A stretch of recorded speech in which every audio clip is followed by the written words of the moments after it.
Good morning, everybody. Hope everybody's good. All praises. This is Urban Garden Lifestyles again, and we're doing a July tour of our yard just to show people how it has developed and transformed. Before I didn't mention about lawn care. Take a look at my lawn. It's very green and very plush. What I use is Milorganite. Milorganite does not burn the lawn, and as a tip, it's important to always cut your lawn on a high setting. Now let's do a short scan of some of the flowers to show you my curbside, uh, a curbside view of the front lawn, and let's take a look at that. Some of my some of my uh, potted plants in containers have really grown tremendously and are really adding a great curb appeal. Now we're going to also pause here and we're going to take a short walk through down the driveway to the backyard garden oasis. Okay, as we enter the backyard, hi Rocket. This is Rocket. Say hey Rocket. You want to be on the camera? Hey, this is Rocket. And he's always following me around. Oh, no, no, no. We're not going to play now. Stop, Rocket. Sit. As you see, I have a hosta. This is the giant variety. It's flowering now. See these white petals here?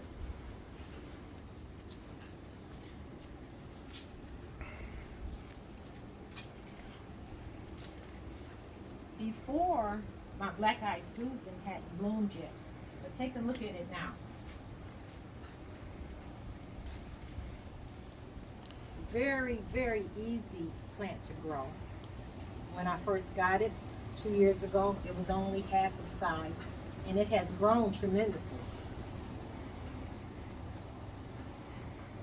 Now we're going to continue on.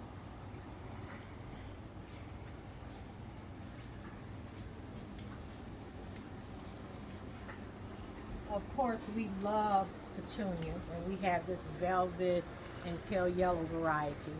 And on this rectangle planter, it always grows and hangs and trails over the side.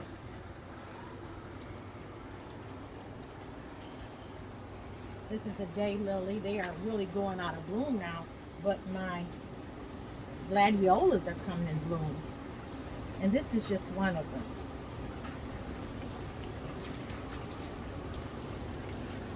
Remember the Supertunia Vista plant? It's starting to trail over the side as well.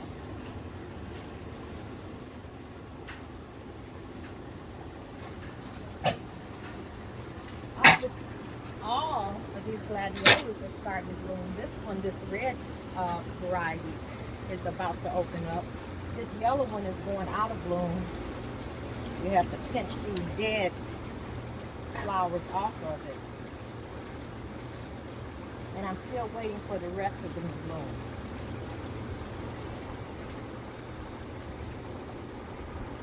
Over here on the bar, prevents and repels mosquitoes. It's a good plant to put on tables in your yard.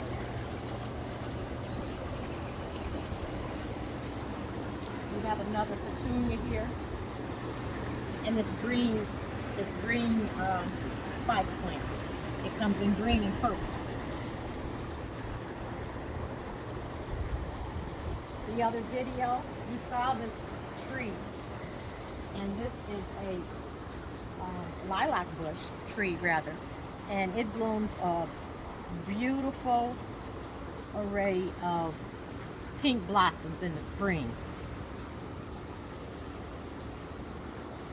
Over here, the daylilies, this yellow flower here, is about to take off and bloom again. See all the bulbs?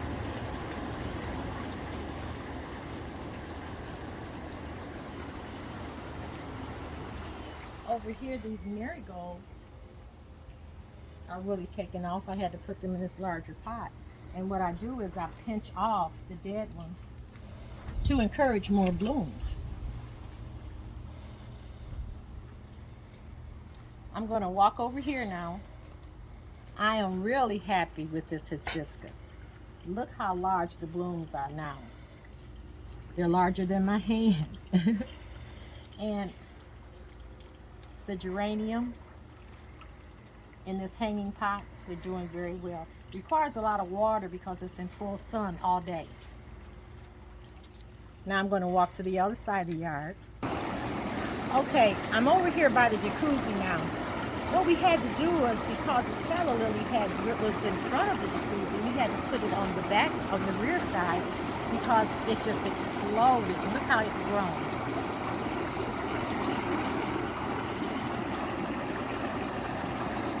Also, here, this is that sweet potato vine that I mentioned, and it's trailing all over the pot now. These ferns are doing very well also. Over here,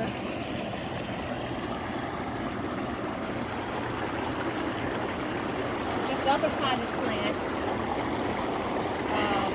which was trained by Fruit Winners, has really established itself well and is covering the entire pot.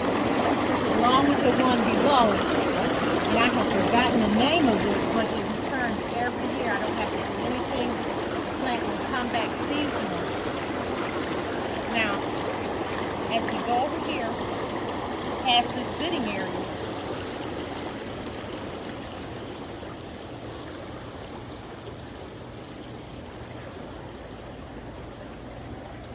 my son and I created this small pond. And look at how this vinca vine, excuse me, not vinca vine, the potato plant, this vine, has trailed all the way around this pond. So this is a very water-loving plant or vine. My clematis are about to rebloom. They had covered this entire trellis, and they're coming back. I see several new blooms returning on this clematis. This is a delphinium, and it corresponds in color with this beautiful clematis. Now right here, we have our homegrown vegetables. I'm going to open the gate.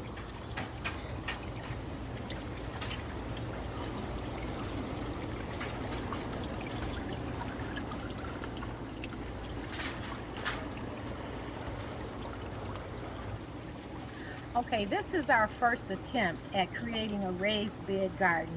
I mentioned it before in a former video when we had just started putting various vegetables in here. We got a skid, we put it on the ground, and we built the frame with this wood, and we also put in this chicken wire, and that's to keep various animals and rodents, squirrels and raccoons out of our vegetable garden. We have had the opportunity to get 2 harvests of our collard greens, which are all the way at the back. And it's time to harvest those again. Look how large they are, all in that back row. In the center here, in the center, we put a strawberry plant, 2 of them. They're flowering, so we expect to have some strawberries soon. We also have another broccoli, a small one that's forming. We already harvested the first one. And the tomatoes, cherry tomatoes, are just all through here. We've harvested several of those.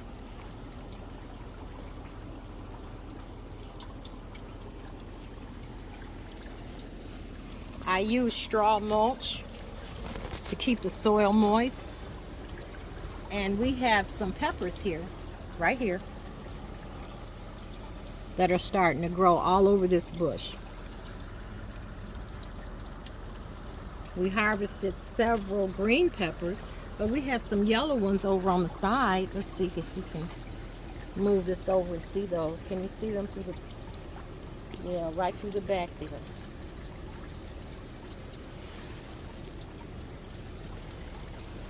So I believe this garden has a lot of promise, and we'll be able to probably establish maybe a larger one.